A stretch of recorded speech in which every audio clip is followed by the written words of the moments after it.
Scum! Tories! Scum! Tories! Scum! Tory! Tory! Tory! Scum! Scum! Scum! Tory! Guts!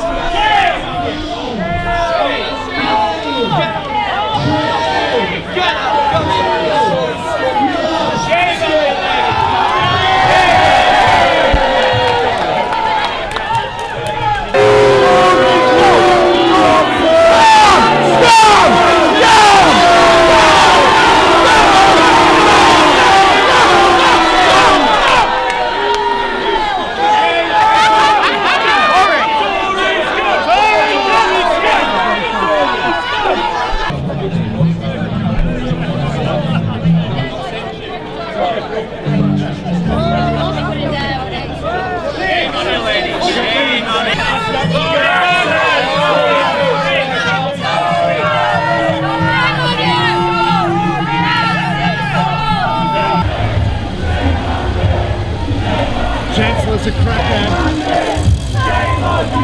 Instability, insecurity, missed opportunity, that's the Tories. Insecurity, instability, missed opportunity, that's the Tories. Hi, my name's Paula Peters. I'm on the National Steering Group of Disabled People Against Cuts, or Dpact as we're better known. And as you can see behind me, there's a very noisy protest as the Tory party delegates are going into the conference venue behind us here. And it's a very heated, very angry protest that's taking part.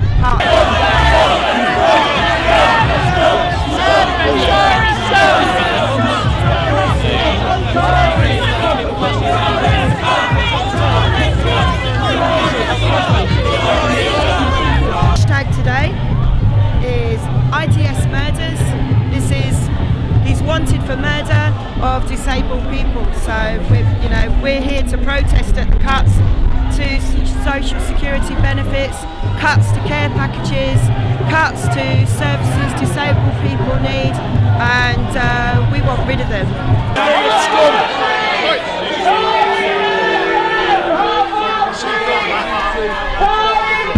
Off our streets! Tory murderers! Off our streets! Tory murderers! Off our streets! Tory murderers! Off our streets! Tory murderers! Off our streets! Tory murderers! Off our streets! Tory murderers! Off our streets! Tory murderers! Off our streets! Tory murderers! Off our streets! Tory murderers! Off our streets! Tory murderers! Off our streets! Tory murderers! Off our streets! Tory murderers! Off our streets! Shame on you, lady! Tory murderers! Off our streets! Anything like this before. You'll be right. No, I mean politically, never done anything like this before. All right. When you're Hi, my name's Maggie, and during the summer we had a petition in support of a Freedom of Information request to release death stats.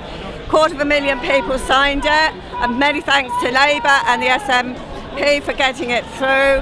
Unfortunately, people are still dying. I met somebody yesterday whose brother died, and currently we have a petition for no more deaths. It is unconscionable that this government can leave people without money, without food, without heating. On sanctions, you automatically get your benefits stopped for 4 weeks. 42% win their cases. 90,000 people were left without food, heating and electricity for 4 weeks or more, and there are 30,000 people, according to Citizens Advice, who are left without funds if they challenge a fit to work decision. And again, 42 to 50% of people are winning their cases. The government should be looking at the work capability assessment, the sickness test, rather than penalising people because mistakes are being made and people are dying because of it.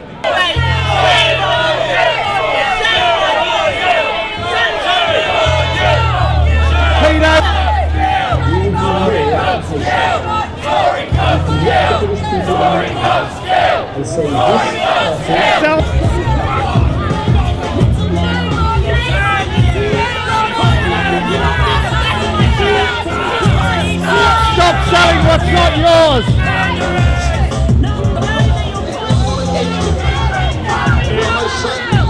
Stop thieving the NHS, criminals.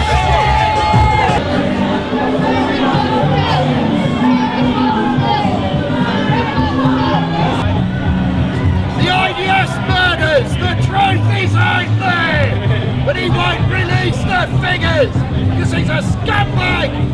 I'm Martin, I'm sort of the chair of Ipswich and Suffolk Dpact as Disabled People Against Cats, and we're down here today protesting against the Tories and their sort of punitive benefit cuts which are killing people. And Ian Duncan Smith will not release the figures because he is scared. This country is now under investigation by the UN for serious and systemic breaches of disabled people's rights. And the government have known this investigation is going to be happening. They've known for years, and basically it's like they are not going to be able to run from this one like they did the last time. And basically, disabled people, we've had enough. We're not benefit scroungers. I worked for over 20 years. I've paid into the system. That money is mine. I've been called a scrounger, I've been beaten up for being disabled, and it's all because of the rhetoric that the Tories are using, that their gutter press, the snipe gutter press are using, that we're scroungers, we're feckless, we're work shy. And disabled people want the opportunity to work, but Ian Duncan Smith is cutting access to work. They are cutting everything that we need so we can lead independent lives. They've cut the independent, they've stopped the Independent Living Fund, and it's now, they've said that they're devolving the funding to local authorities. But we now know that local authorities are now starting to slash people's care packages by anything up to 60% plus, and it is wrong. People are going to end up back in institutions, back in care homes, where it's going to cost a lot more. We have had enough. We want this party out. They are the party for the rich, party for the tax evaders and tax avoiders. We want them out. We want a decent, caring system where disabled people are allowed to thrive, where we're allowed to live independently, contribute to the local economy. But we're not being allowed to do that. We're being demonised and vilified at every turn since this Tory party got in. And now David Cameron is going to start targeting benefits to pensioners. That is wrong. Everyone assumed because he had a disabled child, he would be sympathetic towards us. Was he hell? And we don't know where this hatred comes from, but he says he knows what it's like to care for a disabled person. Like bollocks does he? He left his own kids in the pub, for crying out loud. He is the worst thing to happen to this country since Hitler.